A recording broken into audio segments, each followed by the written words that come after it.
Well, this is it. Rise and shine. Welcome to a beautiful morning here in Monterey. Today's the last day, and parked way out there. And then I'm gonna exit the building right now, fully packed up and ready to go.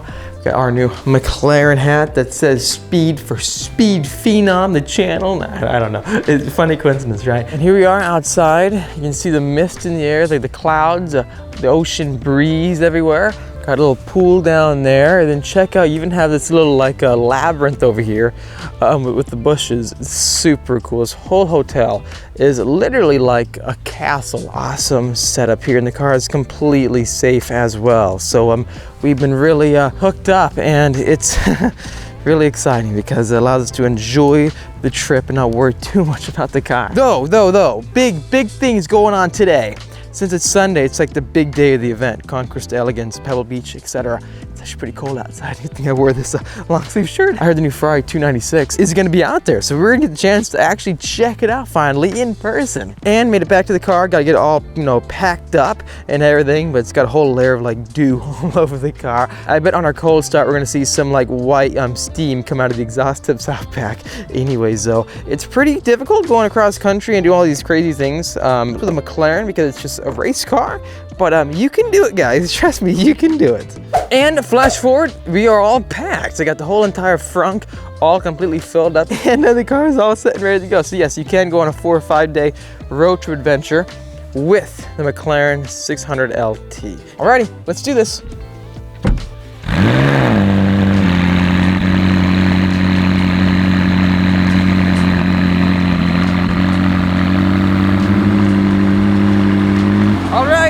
To Pebble Beach. This is it. There's a sign right there, concourse. We've made it Sunday morning. I'm super excited to share the cars and displays of the big event on the beach. You know, the Quail was a few days ago. Yesterday was all about McLaren, and McLaren's to be out here today again too, which would be really cool to catch up with all the team there. Look at the mist in the air, the cloud. This is so awesome. This is it, 17-mile drive. So you see a lot of really cool exotic driving up and down this road. And we are almost to the beach. I think we're beating the majority of the traffic right now since it is 7:48 a.m. But imagine going fast through these corners. I'm not gonna do it, but these corners with the embankment, I mean, it is begging for speed, begging for speed. This is what it's all about. I mean, if you have an exotic car or any car, or you're just an enthusiast, you have to come out for Car Week in Monterey. The weather is unbelievable, the location is beyond scenic, and the cars you'll see here are, you can't compare them to anything else. Multi-million-dollar hypercars, supercars, etc. Brand new concept cars, even brand new vehicles being revealed, like the new NSX. So it's very exciting. Look at that, guys. Porsche 918 Spyder. Oh my gosh. Actually behind one right now. This is incredible. So here's the funny thing, guys. There's only a handful of cars in the world that have vertical top exit exhaust.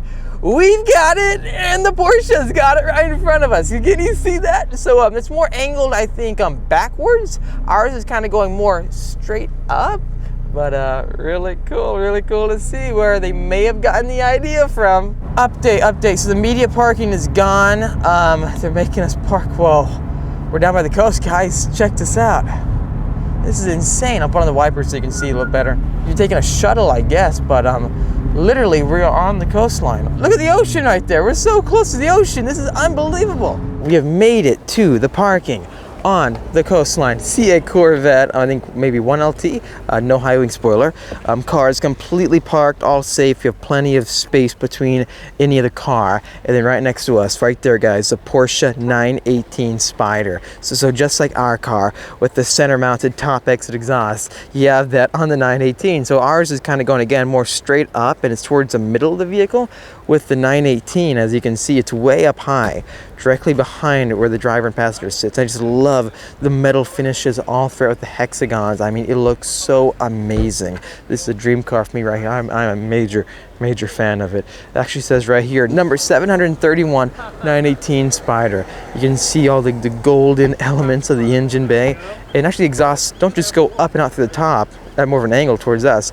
They kind of shoot left. So it's aiming this way, and on this side it's aiming to the right. So really cool. And then you have the ports to charge the e-power on the passenger side, and then the gas on the left. So You know what? For the future garage, this would be one of the cars I'd love to have. I think Porsche nailed it, and I cannot wait for their next all-out hypercar, because this is mid-engine. It's not like the rear-engine Porsches. You know, the engine's not here; it's right here, and that weight balance on track is unbelievable.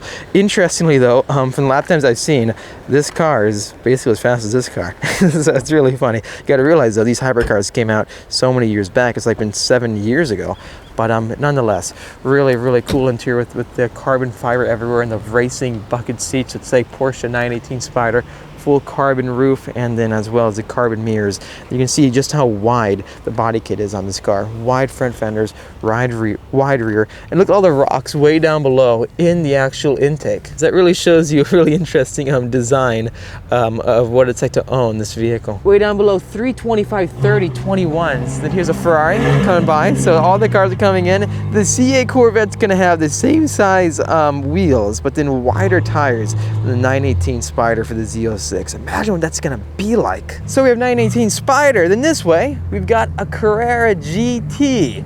So cool to see them side by side. Look at how similar they are.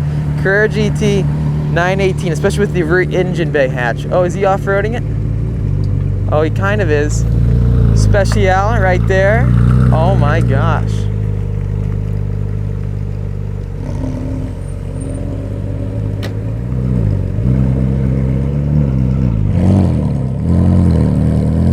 Off-roading a Carrera GT in a Special. Oh my gosh, that's so weird. I wouldn't have done it in my car, but they're fine. The ground's perfect. So again, guys, what do you think of having the McLaren right next to the Porsche 918 Spyder? I mean, I love this car. It is so cool, especially finishing the all black. This is what I'm talking about right here. I mean, look at this view. It's really chilly outside. It's super cold. You see all the birds out there. I think even seals probably. But really cool. I mean, we're literally on the coastline, parked next to a multi-million-dollar hypercar. This is exactly why I come to the event. You gotta come out here. You gotta try it at least one time. Shuttles are getting staged that way.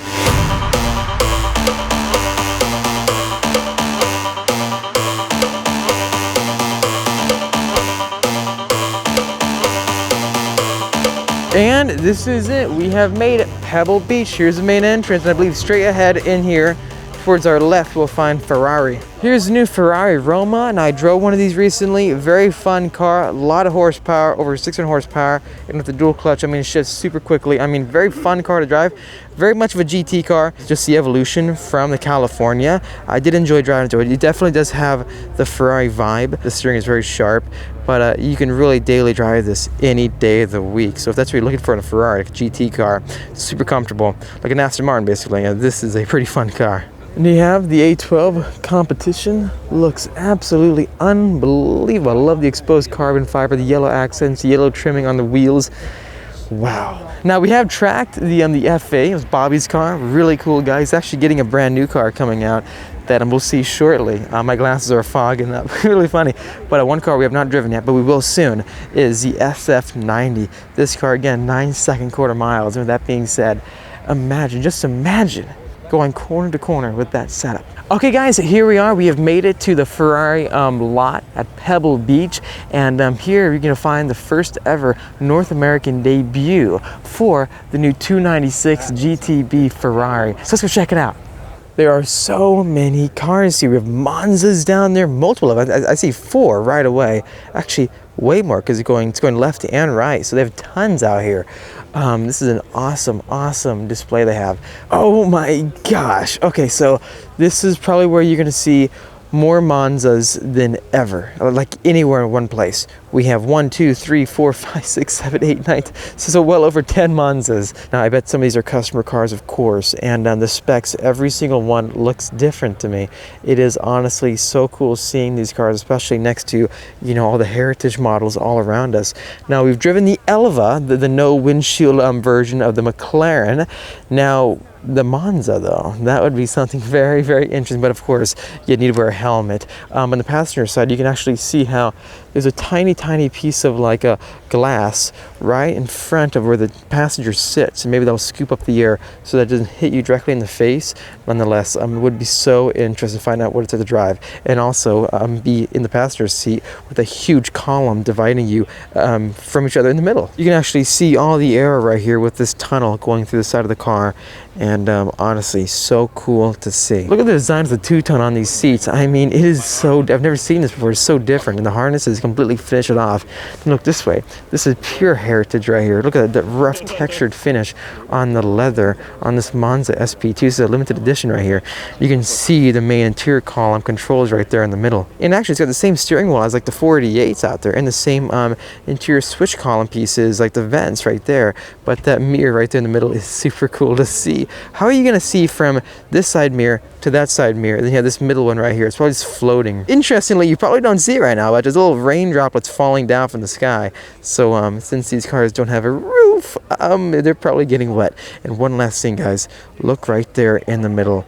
There's the car keys for the Monza. The key is in the car. The key is in the $2 million car. And then here it is, straight in front of us, guys, the all-new Ferrari 296 GTB.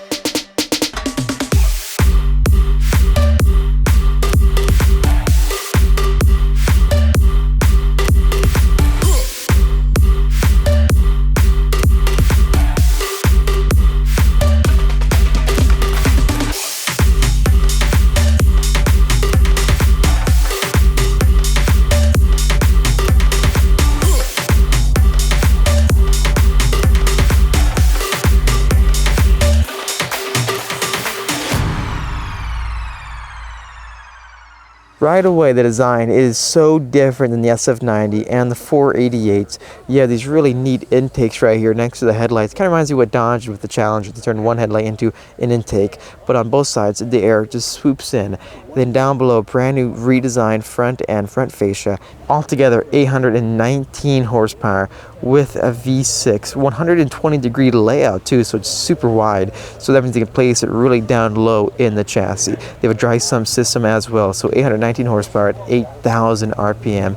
And then max torque is 740 Newton meters. So in general, this car, I mean, it can accelerate almost as fast as the SF90. It is only 0.6 seconds off to 124 miles an hour. Here's the main difference though. The wheelbase on this Ferrari, it is shorter than the 488s and also the SF90. It's extremely short. So they've actually shortened the wheelbase. You can see it visibly right here in the middle. That makes the car feel more agile and more playful. I was told that this car is actually more playful and more fun to drive than a lot of the new Ferraris coming out, like the Pista and so forth. And being a hybrid, the electric systems really give you a ton of torque. With the torque vectoring, I mean, I bet this car is just super quick. It's faster than the Pista around Ferrari's home racetrack. This one does have the Sport 4S tires, so if you put this car on carbon wheels and also sticky Cup 2Rs, I bet the lap times would be incredible. And I love how it swoops up over the rear haunches. It's super curvy and reminds me of classic Ferraris. There's no more harsh angles like you have on some of them, kind of like with the Huracans. You know, the Huracans have such harsh angles as the 488 kind of did, but this really takes the elegance and shoots it straight up, especially on the side haunches as well. And it looks so much like previous generation Ferraris with that side intake right here up top. So you have 305, 3520s out back, and then carbon ceramic brakes. And I'm guessing you can probably even switch this out to steel brakes in the future if you track this car nonstop. Now, I mean, honestly, out of all the new cars I've seen come out, this car is on my radar, because it looks so elegant, it looks so small, and I love the shortened wheelbase. People don't realize that it really just transforms the way a car can drive, because you got to realize when you're turning, the entire car will follow along the front wheels sooner than a longer wheelbase car. So one car that's a super extremely long wheelbase is the new Ford GT, and that actually hurts the agility of the car. Even the CA Corvette, they increased the wheelbase over the C7. Let's check out that center mounted exhaust. I wasn't sure how that would look in person. I've seen photos and video online, but I love it. I love the style that they really implemented here. And you can see a little bit of SF90 with those taillights. You can actually see a little bit of Roma out back with those painted vents above the normal meshing next to the exhaust. So they are implementing different things they've learned through each model. Then you have a really cool race-inspired diffuser with blades that are pretty aggressive. Not as aggressive as our 600LT, but more aggressive than I've seen on a lot of new Ferraris coming out. And then you have a center beam going down the middle. Even the taillights, I wasn't sure, like, what would that look like in person? But it blends in so well with the curved, elegant nature of the rear end. All the lines come together, and there's not too many lines. Everything follows suit. Even with the diffuser, it follows along with the body itself in the angles. Then check that out as well. So I wasn't sure how the back window would look over the engine bay, but it almost looks tinted. It's very dark. You can barely see the engine inside, but the design, it really comes together super well. And you have great visibility out back. It reminds me kind of like a 570S or my McLaren, because you have that center window and it doesn't follow suit all the way down.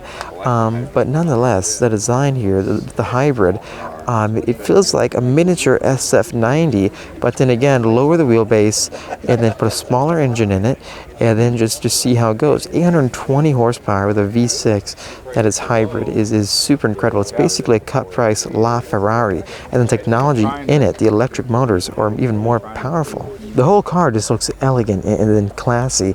It's definitely, I prefer the design of this over the 488 for sure. The Pista is one of my favorite design Ferraris ever. LaFerrari takes the win, so does like the Enzo. But even with the F8, I really do like the design of the F8, but this just reminds me much more of like a classic Ferrari, which again, it's really hitting home with the nostalgia.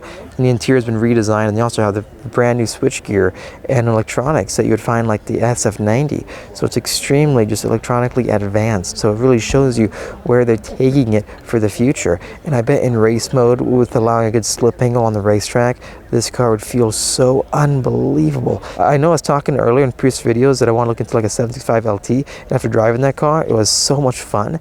But I kind of want to just go down the route of having a car that is, you know, in some way or form shaped and elevated by electronics with like a new hybrid system, etc. So I don't want to go overboard yet, get all electric, because I'm going to take some of the emotion, well, all the emotion out for me, in my opinion.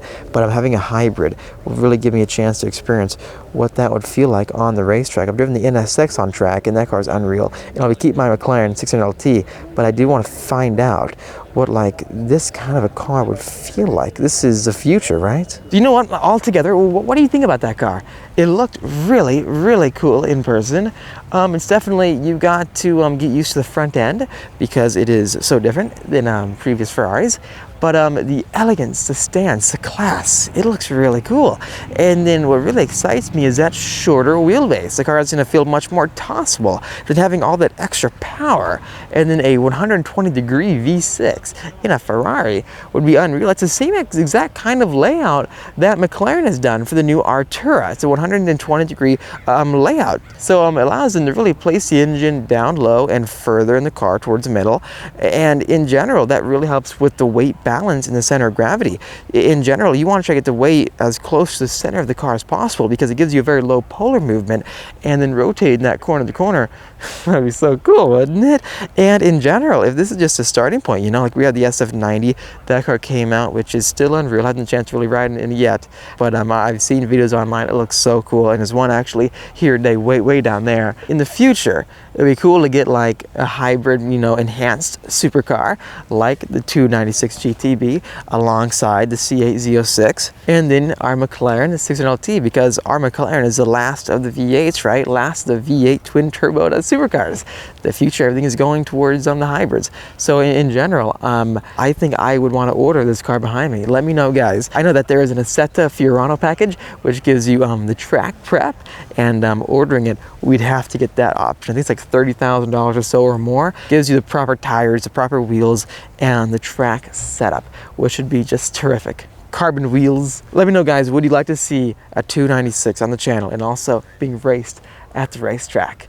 Anyways, real quick though, there is a Ferrari Enzo down there, a bright yellow Enzo. You gotta check this out. The Enzo, I mean, after all these years, it's still timeless. Still can't believe it's from 2003 and it still looks this good. This car is, it's just the finish on it. I don't see any paint damage, nothing like that. It's in pristine condition. I haven't seen one of these drive around yet on the street, but in general, they're going for millions on millions of dollars. You can see the exposed carbon fiber weave in the headlights. Also the S-Tuck design up front for the hood is Montana license plate. So everyone has a Montana license plate, even though it says right there Ferrari of Houston, where it's bought from. I guess this person does live in Montana. So does every other person who brought their car out here. It must have been a very tough trip, a trailer, all these cars down. I'm surprised. I think Montana may have the highest count of exotic car owners. So they must always ship their cars out here or something, guys. Why do you think every license plate says Montana? That's so strange. But the yellow on this is really, really cool. And then you can see the V12 out back that just screams. This is one of the best Ferraris of all time. Let me know, what do you think? Ferrari Enzo or LaFerrari? If you had your pick, which one would you rather have? Even though I like the design of this more, I'd rather have that car because it's just so fast. But please let me know in the comment section down below. Also, what do you think of the new 296 Ferrari GTB? So yes, I would take this over the Enzo, but please let me know, guys, what do you think in the comment section down below? If you had to choose one, which one would it be? This car or the Enzo? Love the wide body front end. This thing competes against the P1, again, the 918 that we parked next to.